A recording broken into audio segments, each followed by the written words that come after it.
run mare the way she ate the corral wood. Several of the top rails by the water trough needed to be replaced. He had reshod her and the pack mule the week before, but put off reshoeing Jake. Horseshoeing can be brutally hard on a back if a person is particularly tall, especially when it isn't done on a regular basis. Skip stood a hair over 6 feet, too, and even on a tall horse like Jake, he had to do a lot of bending over to get down close to the work. Having been taught to shoe as a youngster on a ranch near Fort Worth, he considered making it a career for a time. The money was good, and it paid for college and a mission to Japan. His father had been right, though, when he pointed out that a man as big as Skip, who couldn't make a living with his head higher than his rear end, wasn't a very smart man. Now he just did his own stock and saved a couple of $100 every month or two in the process. The smoke-colored heeler sat on her haunches, close enough to sniff the bottom of Jake's hoof, her small head cocked to one side. She stared intently at Skip's work with the nippers and licked her lips in anticipation.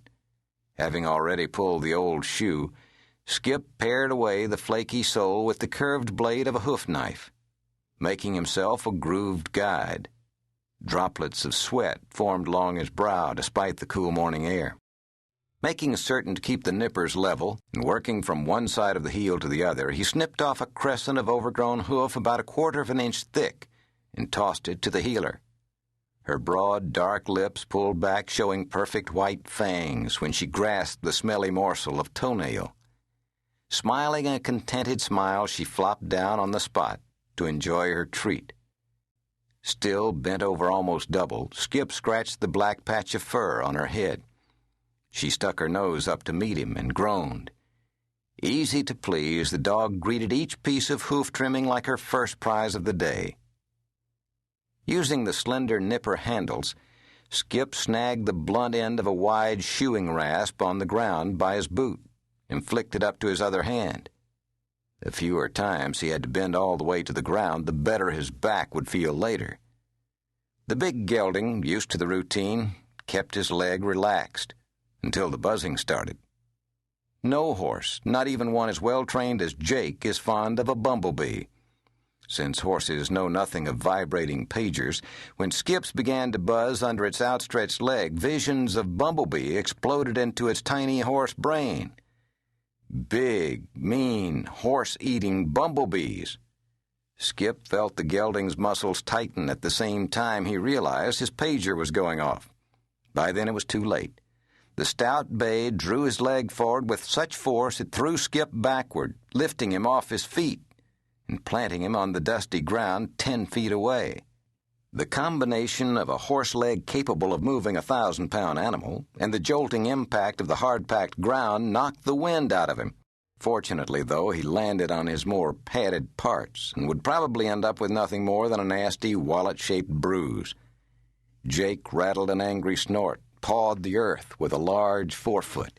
His eyes rolled back, white showing, and his ears pinned in annoyance. The blue heeler wisely retreated to safety behind a thick red fir tree. This horse had more than once sent her sprawling, and she knew from personal experience how hard it could kick. Still holding the piece of hoof trimming between her teeth, the heeler trotted over and sniffed her man's boot. He scratched her behind the ears and hauled himself to his feet with a long, slow groan. Once she saw he was all right, she settled down again to her chewing. Skip dusted himself off and calmed his jigging horse. "It's just a page, Jakey boy. It's bound to hurt me a lot more than it'll hurt you." At the sound of Skip's deep, soothing voice, the bay relaxed at once with a deep, growling sigh. Skip glanced at the horse-eating pager on his belt, the little black plastic box that had more than once played wrecking ball with his weekend, and wondered vaguely what Wyatt Earp or Porter Brockwell would have done with such a thing.